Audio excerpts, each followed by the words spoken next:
السلام عليكم، اخباركم عاملين ايه؟ يا رب تكونوا بخير.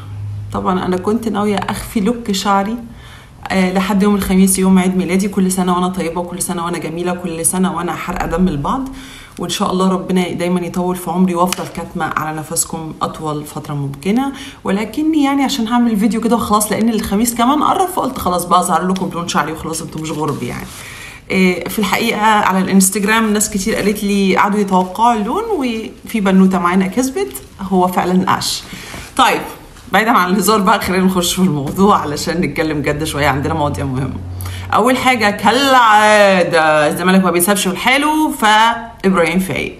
ابراهيم فايق انا عارفه انه اكل العيش مر، وما عنديش مشاكل خالص ان انت تاكل عيش، ولكن انا عندي مشاكل ان انت تكون اعلامي ومسمي نفسك محايد وما بتتبعش الحياديه. يعني انت مثلا في ميزان كاعلامي لازم تمشي عليه، هتفضل ماشي على الزمالك الزمالك الزمالك الزمالك وناس الاهلي الاهلي الاهلي الاهلي ما بتتكلمش عليهم علشان خاطر الماما ولا ايه؟ لا، نمشي على الميزان. هنا يطلق عليك ان انت اعلامي ومحايد، لكن غير كده بيطلق على البعض اللي بيعمل كده ان هم مطبلطيه. فانا عندي سؤال، انت طلعت اتحمقت قوي على ان الاهلي بيلعب في كاس العالم للادويه ولازم الزمالك يشجعه، واتضايقت من بعض التصريحات لما كباتن الزمالك طلعوا قالوا لك لا مش هنشجع الاهلي، احنا بنشجع الزمالك فقط ما بنشجعش الاهلي. يعني مش فاهم. فانت بالنسبه لك يا لهوي ده تعصب، ازاي ده بيمثل مصر؟ ابراهيم، اللي بيمثل مصر منتخب مصر فقط فقط فقط لا غير. انا مفيش حاجه بتمثل مصر الا منتخب مصر. كل ان فريق مصري بيلعب في اي بقى بطوله بتاعته. وبعدين انا احب انوه لحضرتك على حاجه انت ناسيها، انا عارفه هي سهيت عليك. الفريق اللي انت طالع متعصب قوي علشان احنا بنقول مش هنشجعه، لان طبيعي ما نشجعوش، احنا بنشجع نادينا فقط، هو مش منتخب، بيمنع لاعبيه ان هم يروحوا المنتخب اصلا. يعني بيبقى عنده كده ايه، عنده مصلحه، عنده مشوار، عنده ماتش، والمنتخب هيلعب، والمنتخب فيه نواقص، وهو يمتلك النواقص دي. لو كملها للمنتخب الدنيا هتظبط والدنيا هتبقى تمام، لان المنتخب مش عليك لوحدك ولا عليا لوحدي، عليا انا وانت وعلى بعض الانديه كتير قوي، بيكمل بينا كلنا، ده بيكمل ده بيكمل ده. فيجي يقول لك ايه ده انتوا محتاجين النواقص دي؟ لا اسكتوا، مش تعبان، اسكتوا، مراته بتولد مش هينفع يروح المنتخب. لا ده لا ده عنده شده، لا ده عنده عضله، لا ده عنده برد ما يقدرش هيعديكوا، وبيمنع لاعبيه ان هم يروحوا المنتخب. ولا انت بتبقاش دريان، ما بتبقاش عارف، ولا هي الموضوع بيبقى فتن لو تحول ان الزملكاويه اعلنوا ان هم مش هيشجعوا الاهلي في حاجه ما تخصهمش اصلا، حاجه ما تخصش الزمالك اصلا بشيء، لا وطنيه ولا بتاع. الوطنيه بتتمثل في المنتخب فقط، والاهلي مش المنتخب بالنسبه لي، الا اذا انت شايف ان الاهلي بالنسبه لك هو المنتخب بتاعتك مش بتاعتي. لكن التعصب بيبقى لما انا اعلن انه مش هشجع الاهلي ليه، والاهلي ده مقرر عليا في الكتاب، ما خدتوش في المدرسه، اقسم بالله ما خدته في المدرسه يا ابراهيم. ولا هو ما بيبقاش تعصب بقى لما الكوادر الاهلاويه بتطلع تغلط في نادي الزمالك، ما بيبقاش فتن ويتعصب، بس بيبقى تعصب على نادي الزمالك فقط لما الزملكاويه يتكلموا. طب ما تيجي نشوف كده ببساطه تصريحات الاهلاويه اللي انت صهينت عليها وبالنسبه لك كحكه بسكر. عندك شوبير طلع قال لك ايه علنا، طلع قال لك ده انا بطل الاعلام لو مصطفى ابني لعب في نادي الزمالك. الاعلام اللي بالنسبه لشوبير ميه وهوا، ميه وهوا، ولو منعنا عليه الميه والهوا هيموت مننا. بيقول لك ما اشتغلش في الاعلام لو ابني هيلعب في نادي الزمالك. ليه يا حبيبي ونادي الزمالك كخ يا بطه؟ انت يا بنت بطه جميله مالك؟ ما سمعناكش بتتكلم ليه يا ابراهيم؟ ما كلمتش ليه وقلت ان دي فتن وتعذب يا ابراهيم؟ ما سمعناكش وانت بتتكلم ليه لما احمد بلال المذيعه بتقول له هتشجع نادي الزمالك؟ قال لها ايه؟ قالت له ليه ده وطنيه، راح قال لها ايه اللي وطنها دي يا حبيبتي؟ لا مش وطنيه، انا ما بشجعش الاهلي. طب بلاش احمد بلال بتاعت الرندات، طب ما تيجي نبص على شادي محمد. شادي محمد قال لك مش هشجع الزمالك لو ما فيش كوره في مصر اصلا، ده حتى لو لغوا الكوره في مصر انا مش هشجع نادي الزمالك. ما اتكلمتش ليه؟ ما سمعناكش بتقول فتن متعصب ليه يا ابراهيم؟ طب بلاش شادي محمد كيخه، بلاش شادي محمد وحش بتاعت الرندات برضه. طب ما تيجي نبص كده على اعلامي الاهلي في قناه الاهلي لما طلع قال لك بتمنى خساره نادي الزمالك. ما طلعتش اتكلمت ليه يا ابراهيم؟ وما قلتش ان هي فتن وتعصب. ابراهيم اكل عيش مر بس مش للدرجه دي. عايز تبقى محايد خليك محايد على الكل. اللي انت بتقول عليه وطنيه وكرامه وما اعرفش ايه متمثله في المنتخب فقط، هنا تكمن الوطنيه. هنا تكمن الوطنيه لما الاقي الاهلي والزمالك ومش عارفه مين وفلان وعلان كلهم كده في المنتخب حبايب قلبي ورايحين يجيبوا لي بطوله، هنا هفتح التلفزيون واتفرج عليهم. لكن افتح التلفزيون واتفرج على رامي ربيعه، اتفرج عليه ليه؟ ما انا عندي ناصر منسي بيعملها احسن منه. اتفرج عليه ليه؟ هيطلع لك مجموعه كده حافظين مش فاهمين، هيشوفوا هتلاقوهم في الكومنتات هيطلعوا يقولوا لكم ايه؟ اصل انتوا فريق محلي واصل انتوا فريق ما اعرفش ايه، لكن احنا فريق عالمي جامد جدا جامد موت، فانتوا متغاظين مننا. يا حبيبي احنا متغاظين منكم والله، ده حقيقي، انا مش هكذب عليك، احنا متغاظين منكم. واحنا بالنسبه لك لو ده تفكيرك ودي عقليتك واحنا فريق محلي، يبقى ليفر فريق محلي، يبقى ارسنال فريق محلي، يبقى برشلونه فريق محلي، يبقى ميلان فريق محلي، يبقى غيرهم وغيرهم وغيرهم فرق محليه عشان مش موجوده في البطوله. فانا هناقش واحد شايف ان دول فرق محليه، والله العظيم لو رديت عليك ابقى انا اللي ما بفهمش. نيجي بقى قبل ما نخش على الجزئيه بتاعت الصفقات وقبل ما نتكلم على ماتش امبارح وهله سريعه كده او نظره سريعه على ماتش امبارح، عايزين نقول حاجه على متحف نادي الزمالك. كلنا عرفنا انه افتتاح متحف نادي الزمالك كان من يومين. الحقيقه انا بالنسبه لي دي بدايه اصلاح لحاجات كتير. تكفل بالموضوع ده من الالف الى الياء الاستاذ هاني بيرزي، طبعا بنوجه له كل الشكر، شكرا ليه جدا. انا بالنسبه لي المنظر يفرح، ان انا ادخل المتحف وابص على بطولات نادي الزمالك، ولكن بالنسبه لي انا هي مش مجرد بطولات ولكن تاريخ. فان انت تشوف التاريخ بعينك ويبقى من حقك ان انت تدخل وتتفرج وتمشي وتفتكر الذكريات، دي بالنسبه لي حاجه مهمه جدا. ولذلك من النقطه دي عايزين نوجه نداء لمجلس اداره نادي الزمالك. المتحف ده ما ينفعش يكون حكر فقط على الاعضاء داخل النادي. في ناس تمتلك ان هي عندها عضويه في نادي الزمالك، فعندهم المواعيد، هيشوفوا المواعيد من كام لكام ان هم يزوروا المتحف، هيدخلوا يبصوا عليه وهيدخلوا يعني ينبهروا بتاريخ نادي الزمالك. ولكن من حق الجماهير الغير اعضاء ان هم يدخلوا النادي ويتفرجوا على بطولات فريقهم ويتفرجوا على تاريخ ناديهم ويشوفوا الكلام ده بعينيهم. زائد ان ده هيدخلك عائد كبير جدا كنادي زمالك. لو عملت مثلا سعر تذكره وايام معينه بيتم السماح لجمهور نادي الزمالك ويتم التنسيق ان عدد معين فقط هو اللي بيدخل اليوم الفلاني من الاسبوع، اليوم العلاني من الاسبوع، مثلا لو عملنا يومين في الاسبوع بمواعيد معينه بننسق بره والامن بيسيطر على الموضوع ده، ندخل الجماهير، يكون في سعر للتذكره في متناول الجميع، لان احنا عارفين الدنيا بقت غاليه فما نجيش برضو على الجمهور، يكون في سعر تذكره بسيط. السعر البسيط ده مع حجم الجماهير اللي هتدخل المتحف هيعمل ميزانيه لوحدها كدخل لنادي الزمالك. يبقى انت فرحت الجمهور وخليت الجمهور يشوف الحاجه اللي هو فعلا نفسه يعملها ونفسه يشوفها، انه دخل النادي ودخل المتحف وشاف بطولات فريقه وشاف تاريخ ناديه، وفي نفس الوقت انت كمجلس اداره او كنادي زمالك دخلك ميزانيه ضخمه جدا جدا جدا. فبنكرر النداء لمجلس اداره نادي الزمالك، اتمنى ان هم يدرسوا الموضوع ده كويس جدا ويسيستموه، هم بقى يشوفوا السيستم هيمشي ازاي، لان الاعداد اكيد هتكون كبيره جدا. انتوا اللي بتقدروا تسيطروا على النظام، مش احنا اللي هنقول لكم تعملوا ايه.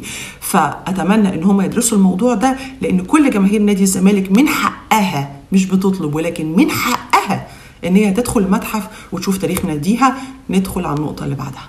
طلع تصريح للاستاذ هاني شكري بيقول فيه انه جماهير نادي الزمالك هتفرح خلال 3 شهور، لانه احنا خلاص خلصنا العقد مع المتحده، وفي خلال 3 شهور هيشوفوا تطور كبير في قناه نادي الزمالك. استاذ هاني شكري ومجلس اداره نادي الزمالك احنا بقالنا سنه ونص تقريبا سامعين الموضوع ده، وكل مره يتقال لنا الشهر الجاي شهرين كمان 3 شهور كمان، اصل الدنيا صعبه، اصل ما اعرفش اكتشفنا ايه. طبيعي ان انت هتكتشف حاجات كتير ما كنتش عارفها وما كنتش مجهزها قبل الانتخابات، ولكن احنا وثقنا جدا ان انتوا اول ما تدخلوا هتنجزوا لنا الموضوع ده.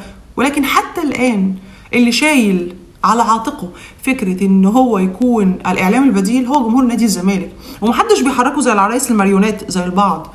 جمهور نادي الزمالك بيتحرك لوحده، مش بيتحركوا حتى كمجموعات، بيتحركوا لوحدهم. كل اللي عنده اكونت على السوشيال ميديا بيطلع يكتب بوست يدافع بيه عن نادي الزمالك، بيطلع يعمل فيديو، كل واحد ومقدرته، كل واحد والحاجات اللي معاه او المقومات اللي معاه بيستخدمها على قد ما يقدر، بس ما يقدرش يعمل اكتر من كده. الليميت بتاعه هنا مثلا، في ناس الليميت بتاعها هنا، في ناس الليميت بتاعها هنا، كل واحد على القد بتاعه، ولكن بيستهلك كل طاقته في ان هو يدافع عن نادي الزمالك، وهو مش المفروض يعمل ده. هو المفروض يبقى قاعد ويشوف لي كوادر هي اللي تدافع عنه. كوادر تدافع عنه ازاي؟ في الاعلام. القناه اجيب فيها كوادر زملكاويه حقيقيه من جواها، مش مجرد ناس جايه تاكل عيش على قفا الزمالك، واحنا بنشوف يعني اللي بياكلوا عيش على قفا الزمالك ناس كتير جدا. فكوادر حقيقيه تقدر تدافع عن نادي الزمالك بكل قوه، ما بنقولش بكل قله ادب ولكن بكل قوه. ومجلس الاداره يساعد في ده، مجلس الاداره يسن قوانين ان اللي هيخل باي نظام اعلامي او مهني هيعاقب، هنرفع عليه قضيه. اي حد هيهين فينا هنطلع ان احنا نرفع عليه قضيه، وهنرفع الموضوع لمجلس الاعلى للاعلام وخلافه وخلافه وخلافه. يا استاذ هاني يعني احنا مثلا عندك في اعلام مسخر، لو شفنا الميزانيه بتاعته اقسم بالله هنلاقيها ميزانيه ضخمه خزعبليه.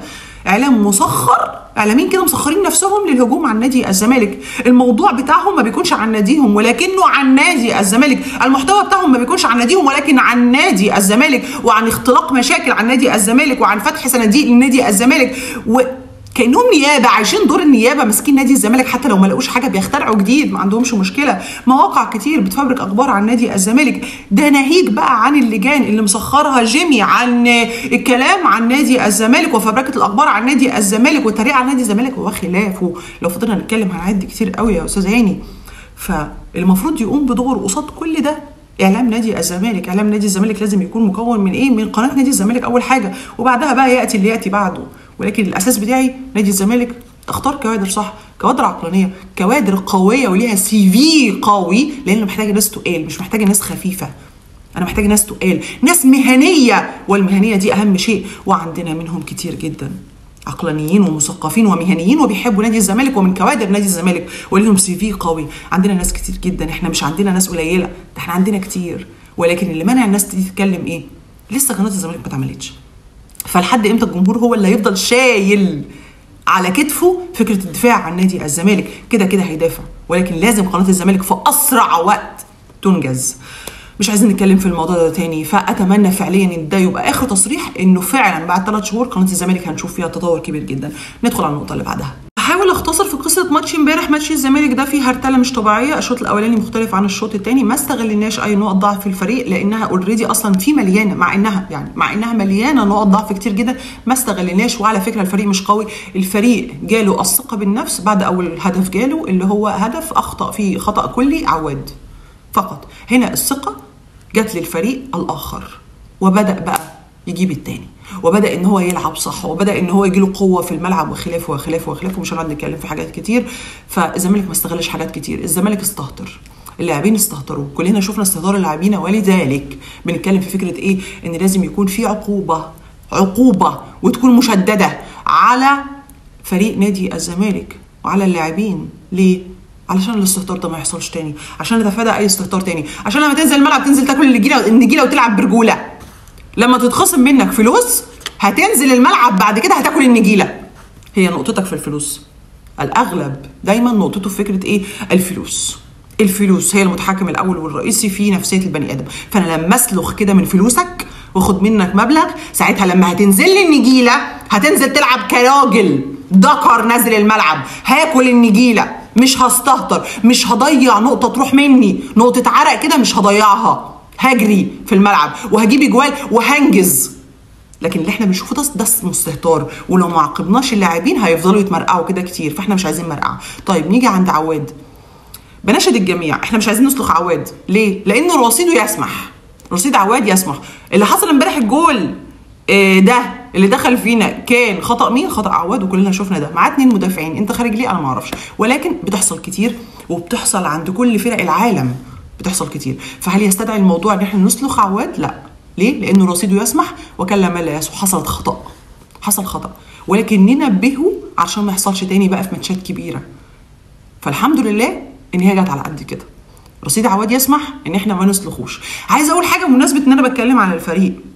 طالع لجان كتير قوي عماله بتزيط على زيزو وعماله بتتريق على زيزو. للاسف في بعض جمهور نادي الزمالك صنف الموضوع ومشي ورا الكلام ده على اساس انه ايه؟ على اساس انه زيزو بقاله فتره ما بيلعبش كويس وما اعرفش ايه وبيعوه ما يستاهلش وما اعرفش ايه. ارجو ان الجميع ما يمشيش ورا الكلام ده، ارجو ان الجميع يعرف ان اي لاعب بيبقى هنا بيقع هنا وبعدين بيطلع تاني وبيرجع وخلافه. وفي ناس كتير ولاعبين كتير على مستوى العالم ككل مستواهم بينزل احيانا لظروف ما. وخلينا برضو ما نقولش يعني او ننسى فكره ان زيزو ما جددش ومش عارف راسه من رجليه واحنا خلاص في اخر شهر 12، فالمفروض ان هو شايل على عاتقه فكره في موضوع كبير، موضوع تجديده. طب هروح فين؟ طب هاجي منين؟ وخلافه. وارد جدا يسيطر عليه الموضوع ده.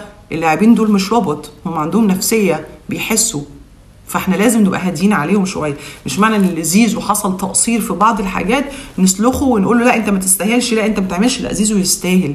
واللجان دي ما بتعملش كده الا عشان نقطه واحده، علشان تخليك تمشي وراهم وتقول فعلا ان زيزو ما يستاهلش وتقتنع بكلامهم، عشان في الاخر لما زيزو يمشي يعملوا اللي ما يعمل علشان ياخدوه. ولكن خليني اقول لكم ان ده مش هيحصل، وزيزو مستمر ان شاء الله في نادي الزمالك.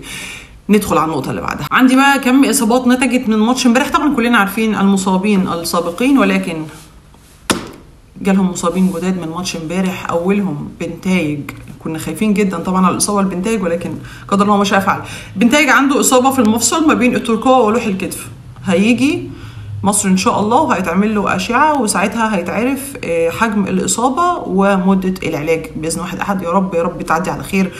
الزناري اصابه في العضله الخلفيه. احمد محمود شد في عضله السمانه. الثلاثي ان شاء الله لما يرجعوا مصر هيخضعوا لاشعه وهنشوف على الثلاثي مده العلاج وحجم الاصابه. ربنا يكملها على خير يا رب ويبعد عننا الاصابات. انا مش عارفه ايه كم الاصابات اللي طايله نادي الزمالك دي. طيب ندخل على النقطه المهمه جدا بالنسبه لي، الا وهي الصفقات. بالنسبه بقى للصفقات انا مش عارفه حتى الان احنا ليه لسه ما انجزناش بنتايج، ليه لسه ما فعلناش بند الشراء. احنا مستنيين ايه؟ يعني احنا بنتفرج على ايه؟ اللي بيعملوا بنتايج في 45 دقيقه ما بيعملوش لعيبه يعني عندي وبتاخد ارقام كبيره بقالهم سنين. اصلا بقالهم سنين ما بيعملوش اللي هو بيعمله في ال 45 دقيقه. فانا مستنيه ايه علشان افعل بند شراء بنتايج وانجز في الملف بتاعه؟ مستنيه ايه علشان انجز في موضوع الصفقات؟ يعني هل انا خلاص في شهر 12، هل انا انجزت الصفقات بتاعتي؟ هل انا عرفت انا هجيب مين؟ هل انا عرفت مراكزي انا محتاج فيها ايه؟ حتى الان لا. وعلشان كده من النقطه دي بنقول لكل جمهور نادي الزمالك من دلوقتي انت لازم تضغط على مجلس اداره نادي الزمالك علشان ينجز في الصفقات ويشوف احتياج الفريق ايه.